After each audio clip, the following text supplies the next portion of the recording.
Right, so I just went onto Reddit there, and I have to say the place seems to be in a little bit of flames, just a whole load of little fires, and they're all talking about the post yesterday that was out when we were streaming, talking about some new updates regarding the series in iRacing, which seems to be a big deal. Greg West made a post yesterday on the forums, which I will link down below, which you can read, but it's a short read, but just basically to summarize it, it's broken down into open wheel, sports car ladder, and then general overall stuff.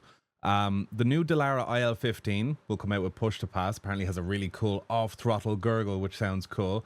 And Greg is saying that this will quickly become the series to watch at the C level regarding Formula. We have the two fixed series, Road and Oval. They will have a proper ladder now. So there will be the PM18 and D class, the IL15 and C class, and then the IndyCar and B with a clear progression. In Road, we'll have the USF 2000 going into the IL15 into the IndyCar DCB. So there's clear progression going on there. And Greg does go on to say that there might be a combined road and oval series for the IL15.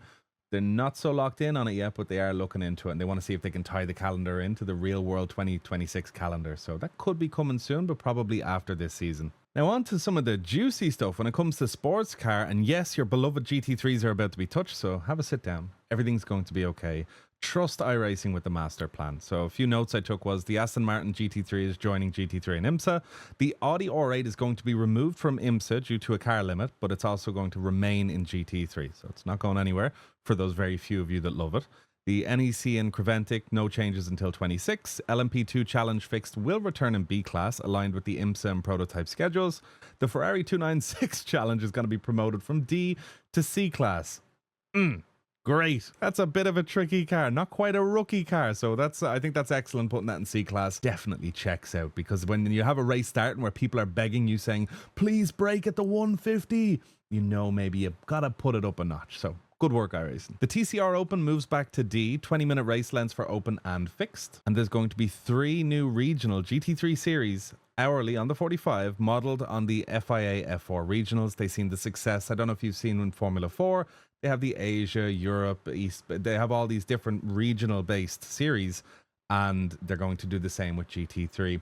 Reddit is having a little bit of a holy conniption about this, saying that the player base is being divided. It's going to hurt participation. I like to think iRacing know what they're doing when it comes to this. I did like the idea of, if you want to race GT3, you race GT3, and whoever the best are in there for you, you're going to be going up against. I feel like this might disperse it a little bit. So let's say you win in top split. Well, you won in one of the top splits. There's a couple top splits in GT3 now. Obviously different tracks, but very interesting. Let me know what you think about that down below, moving it. What they say word for word here, as you can see on screen, finally we're introducing 3 new regional GT3 series. Participation is booming, and the FIA F4 regional format has proven popular. GT3 is the perfect home for a similar concept. Nothing changes with the core GT3 fixed and open schedules. These new regionals will run hourly on the 45. So it's just, I don't know how it's going to work.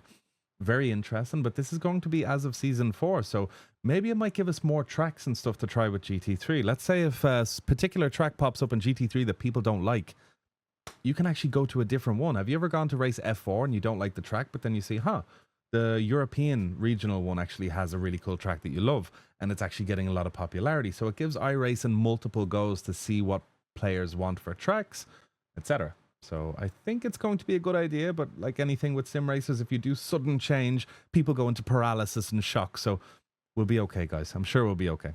But yeah, just to break it down, there will be more structured ladders in both open wheel and GT racing, fresh content, the IL15 Aston Martin GT3 Evo for those who missed it, and the adjusted series placement of how that works. Week 13 is going to have a lot of little changes in it, including the UI, including all this sort of schedule changing. Very, very interesting stuff. Looking forward to it, guys. Let me know what you think down below, and I'll see you in the next one.